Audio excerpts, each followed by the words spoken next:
രാഹുൽ ഗാന്ധി കൊച്ചിയിൽ എത്തിയതിനു പിന്നാലെ സകല നേതാക്കളെയും പരിധിക്ക് പുറത്തു നിർത്തി എന്നാണിപ്പോൾ പറഞ്ഞു പരത്തുന്നത്. സുധാകരനെ കസേരയിൽ നിന്നും എഴുന്നേൽപ്പിച്ചു വിട്ടു. വി.ഡി. സതീശനെ രാഹുലിന്റെ കാറിൽ കയറ്റിയില്ല. ശശി തരൂരിനെ രാഹുൽ വരുന്നതിന് മുൻപേ എഴുന്നേൽപ്പിച്ചു വിട്ടു. ചെന്നിത്തല അടൂർ പ്രകാശിന് ശേഷം മാത്രമാണ് സംസാരിപ്പിച്ചത്. ഇങ്ങനെ തുടങ്ങി സത്യത്തിൽ ഇന്നലത്തെ മഹാപഞ്ചായത്തിന്റെ പേരും പെരുമയും കളങ്കപ്പെടുത്താൻ വേണ്ടി മാത്രം പോരായ്മകളെ മുന്നിൽ നിർത്തുകയാണ് പല മാധ്യമപ്പടയും. കോൺഗ്രസ് ഇന്ന് വരെ കാണാത്ത തരത്തിൽ ഒരേ വേദിയിൽ ഒരുമിച്ച് കൂടുമ്പോഴുള്ള കണ്ണുകടി എന്ന് വേണമെങ്കിൽ നമുക്കിതിനെ പറയാം. ഇനി ഇതിൽ ഓരോ കാര്യം എടുത്തൊന്ന് പരിശോധിച്ച് നോക്കിയാൽ അതിനു മുമ്പ് മറ്റൊരു കാര്യം കൂടെ പറയാം. കൃത്യമായി പറഞ്ഞാൽ ഐക്യത്തിന്റെ കൈകോർക്കലാകുമെന്ന് കരുതിയ കൊച്ചിയിലെ കോൺഗ്രസ് മഹാപഞ്ചായത്ത് വേദി സാക്ഷ്യം വഹിച്ചത് കേരളത്തിലെ 4 കരുത്തരായ നേതാക്കൾക്കെതിരെ നടന്ന ആസൂത്രിതമായ അനീതി എന്നാണ് പറയുന്നത്. പ്രതിപക്ഷ നേതാവ് വി.ഡി. സതീശൻ, മുൻ KPCC പ്രസിഡന്റ് സുധാകരൻ, ഇങ്ങനെ തുടങ്ങി ഒരു നീണ്ട നിരയെ തന്നെ പറയുന്നുണ്ട്. അതായത് ഈ പറഞ്ഞ നേതാക്കളെയൊക്കെ നിഷ്പ്രഭമാക്കി എന്നാണ് പറയുന്നത്. അതിന് കാരണവും ഇക്കൂട്ടർ പറഞ്ഞുണ്ടാക്കുന്നുണ്ട്.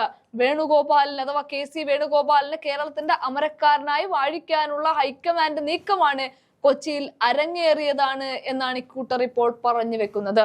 എന്നാൽ എന്താണ് ഇവിടെ കോൺഗ്രസ് ലക്ഷ്യം വെക്കുന്നത് എന്ന് നമുക്കൊന്ന് പരിശോധിക്കാം. വി.ഡി. സതീശനെ രാഹുലിന്റെ കാറിൽ കയറ്റിയില്ല എന്ന് പറയുന്നവരോട് ഇതിനെ നേതാക്കൾ തമ്മിലുള്ള വിവേചനമായല്ല, മറിച്ച് പരിപാടിയുടെ ചിട്ടയായ നടത്തിപ്പിന്റെ ഭാഗമായിട്ടാണ് കാണേണ്ടത്. ദേശീയ നേതാവായ രാഹുൽ ഗാന്ധിയുടെ സുരക്ഷാ ക്രമീകരണങ്ങളുണ്ട്, പ്രോട്ടോകോൾ ഉണ്ട്, വാഹന സൗകര്യങ്ങളുടെയൊക്കെ ഭാഗമായി നടന്ന സാധാരണമായ ഒരു ക്രമീകരണം മാത്രമാണ്. എന്തിനിങ്ങനെ വളച്ചൊടിച്ചു എന്നുള്ളതാണ്. അതായത് സംഘാടനത്തിന്റെ നേതൃത്വം നൽകുന്ന വി.ഡി. സതീശനെ പോലൊരു നേതാവ് മറ്റു ക്രമീകരണങ്ങൾക്കായി മറ്റൊരു വാഹനത്തിൽ എത്തിയത് സത്യം പറഞ്ഞാൽ ഉത്തരവാദിത്വ ബോധത്തിന്റെ ഭാഗമാണ്, അല്ലാതൊരു തഴയപ്പെടലിന്റെ ഭാഗം, അല്ലാതൊരു കഥയുണ്ടാക്കലാണ്. ഇനി അടുത്തത് ഏറ്റവും പുകിലുണ്ടാക്കിയ ഒന്നെന്ന് പറഞ്ഞ സുധാകരനെ കസേരയിൽ നിന്നും എഴുന്നേൽപ്പിച്ചു വിട്ടു എന്നതാണ്. അതും രാഹുൽ ഗാന്ധി എന്നതാണ് ഇപ്പോഴത്തത്. എന്നാൽ KPCCയുടെ പ്രോട്ടോകോൾ പാലിച്ചു എന്നേ ഉള്ളൂ.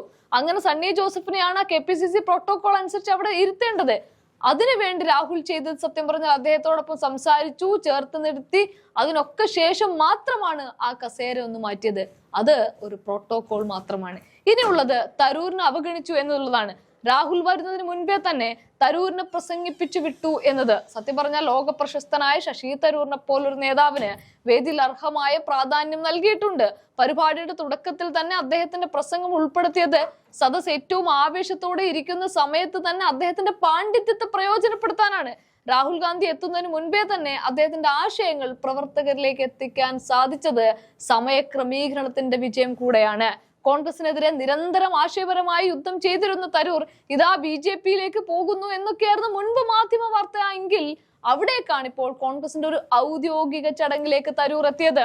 അപ്പോൾ അവിടെ എന്തെങ്കിലുമൊക്കെ വേണ്ട കുത്തിത്തിരിപ്പിന്, അതാണ് തരൂരിനെ അവഗണിച്ചു എന്നതുകൊണ്ട് പലരും ഉദ്ദേശിക്കുന്നത്. തീർന്നില്ല, എല്ലാ മര്യാദകളും ലംഘിച്ചുകൊണ്ട് അടൂർ പ്രകാശിന് ശേഷം മാത്രമാണ് ചെന്നിത്തലയെ വേദിയിലേക്ക് പ്രസംഗിക്കാനായി വിളിച്ചത് എന്ന് ചിലർ പറയുന്നുണ്ട്. എന്നാൽ അതിനും കൃത്യമായ ഉത്തരവും കാരണവുമുണ്ട്. പ്രസംഗങ്ങളുടെ ക്രമം എന്നത് സീനിയോറിറ്റിയുടെ മാത്രം അടിസ്ഥാനത്തിലല്ല, മറിച്ച് പ്രമേയങ്ങളുടെയും അത് അവതരിപ്പിക്കുന്നതിന്റെ ഗൗരവവും അനുസരിച്ചാണ് അങ്ങനെ നിശ്ചയിക്കുന്നത്. രമേശ് ചെന്നിത്തല പോലൊരു നേതാവ്, അനുഭവ സമ്പന്നനായ നേതാവ്, അവസാനം സംസാരിക്കുന്ന സദസ്സിന് കൂടുതൽ ആവേശം കൊള്ളിക്കാനും ഐക്യത്തിന്റെ സന്ദേശം നൽകാനുമാണ്. ഇത് നേതാക്കൾക്കിടയിലുള്ള പക്വതയും പരസ്പര ധാരണയും ഒക്കെ വ്യക്തമാക്കുന്നതാണ്. അടുത്തത് എല്ലാം KC വേണുഗോപാൽ കേന്ദ്രീകരിച്ച് നിർത്തി എന്നുള്ളതാണ്. KCയെ മുന്നിലേക്ക് കൊണ്ടുവരാൻ നടത്തിയ ഒരു തന്ത്രം എന്നാണ് മറ്റു നേതാക്കൾ ഒഴിപ്പിച്ചു നിർത്താൻ വേണ്ടി പറയുന്നത്. എന്നാൽ AICC ജനറൽ സെക്രട്ടറി എന്ന നിലയിൽ കേരളത്തിന്റെ പരിപാടികൾക്ക് നേതൃത്വം നൽകുക എന്നത് അദ്ദേഹത്തിന്റെ ചുമതലയാണ്. ഇതിനൊരു വ്യക്തിയെ അവരോധിക്കലായും ഉയർത്തിക്കാണിക്കലായും ഒന്നും കാണിക്കേണ്ട ആവശ്യമില്ല. അതൊരു തെറ്റായ സംഗതിയുമാണ്. എല്ലാ നേതാക്കളെയും ഒരുമിച്ച് കൊണ്ടുപോയി പാർട്ടി ശക്തിപ്പെടുത്താനുള്ള ഹൈക്കമാൻഡ് ശ്രമം മാത്രമേ നടന്നിട്ടുള്ളൂ. കാരണം എന്താ? കോൺഗ്രസ് എന്നതിനോടൊപ്പം തന്നെ ടീം UDF എന്നാണ് പറയുന്നത്. ഇതിനെല്ലാം ഒരുമിച്ച് നിർത്തുക എന്നുള്ളത്, അല്ലാതെ ഒരാളെ ഉയർത്തി, ഒരാളെ താഴ്ത്തി, ഒരാളെ തഴഞ്ഞു, ഒരാളെ കാറിൽ കയറ്റിയില്ല തുടങ്ങി എന്തൊക്കെ പുകിലുകൾ, അതൊക്കെ സത്യം പറഞ്ഞാൽ കോൺഗ്രസിന്റെ ഇപ്പോഴത്തെ ഐക്യത്തെ ഭയന്നിട്ട് കൊണ്ട് തന്നെയാണ്. ചുരുക്കത്തിൽ കൊച്ചിയിൽ നടന്ന മഹാപഞ്ചായത്ത് കോൺഗ്രസ് ഐക്യത്തിന്റെ വലിയൊരു വിളംബരമായിരുന്നു. നേതാക്കൾക്കിടയിലെ ചെറിയ സംഭാഷണങ്ങളെയും ക്രമീകരണങ്ങളും പർവ്വതീകരിച്ച് അതിനെ ഉയർത്തിക്കാണിച്ച് പാർട്ടിക്കുള്ളിൽ ഭിന്നതയുണ്ട് എന്ന് വരുത്തി തീർക്കാനുള്ള രാഷ്ട്രീയ വിരുദ്ധരുടെ ശ്രമങ്ങൾ തീർത്തും തള്ളിക്കളയേണ്ടതാണ്. വരാനിരിക്കുന്ന തെരഞ്ഞെടുപ്പിനെ നേരിടാൻ സജ്ജമായ ഒരു ടീമായി കോൺഗ്രസ് മുന്നേറുന്നു എന്നതാണ് യഥാർത്ഥ കാരണം.